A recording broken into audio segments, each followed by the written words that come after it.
Police found the first body part on a highway, then another in a forest, then another in a ditch.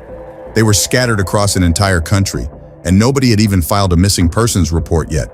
Investigators had no name, no face, no identity, just remains packed into cardboard cartons and dumped across hundreds of kilometers of Nepali countryside.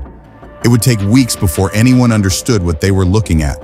And when the full truth came out, it didn't just shock Nepal, it broke the country. Kathmandu, Nepal, June 2009. Khyati Shrestha was 17 years old, finishing her final year at Jubilant College and Research Center in Kalamati.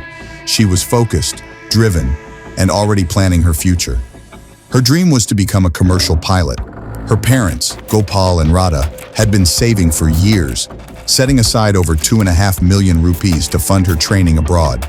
That money was not a secret, and that was the first mistake. About 3 weeks before everything fell apart, the family had Biren Pradhan over for dinner. This was not unusual. Pradhan had been part of their lives for years. He was their former landlord. He had privately tutored Khyati. He was trusted. That evening, Gopal and Radha told him about their daughter's ambitions and exactly how much they had saved. Pradhan listened, made conversation, and went home. What the family didn't know was that he was financially destroyed, drowning in gambling debts from Kathmandu's casinos, desperate and completely out of options. By the time he left their home that night, he had already decided what he was going to do. He needed someone Khyati would trust.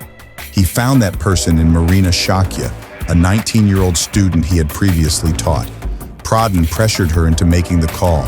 On the morning of June 5, 2009, Marina contacted Khyati and told her she had won a prize from a well-known women's magazine, a cash reward and a free trip to Pokhara. All she had to do was come to Putalisadak to claim it. Khyati left the house without hesitation. She arrived at 1 p.m. Marina met her there and walked her directly to Pradhan's rented apartment in the Kusibu area. Inside that apartment, Pradhan drugged her coffee and soft drink with ecstasy tablets. When she lost consciousness, he beat her on the head with an iron rod.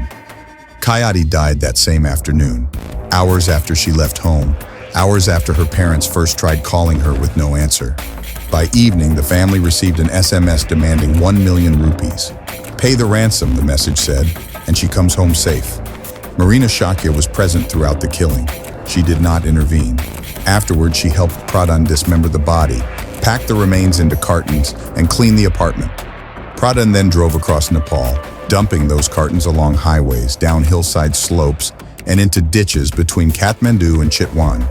On June 13th, unidentified limbs were discovered along the Mugling Narayangar Road, over 100 kilometers from the capital.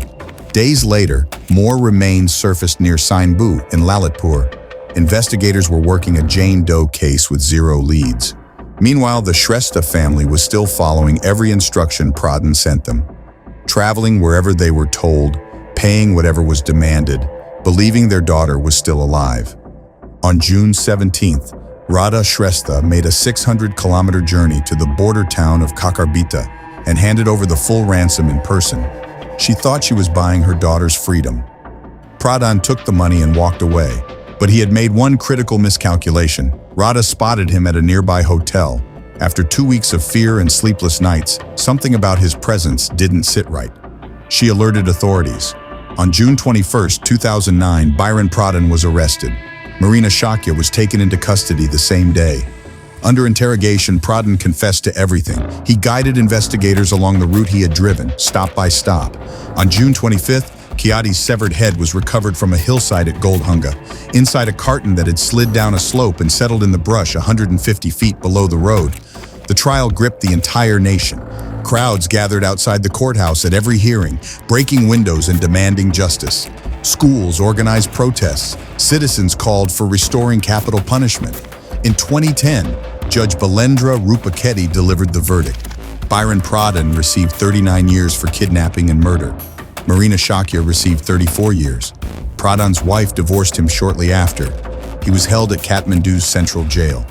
Marina was reportedly released around 2024 after demonstrating good behavior and completing her education behind bars. Pradhan remains incarcerated. Khyati Shrestha was 17. She answered a familiar voice on the phone and walked into what felt like an ordinary afternoon. The man who planned her death had sat at her family's dinner table 3 weeks earlier. That is what makes this case so hard to move past. Not just the violence, but how invisible the danger was until it was far too late.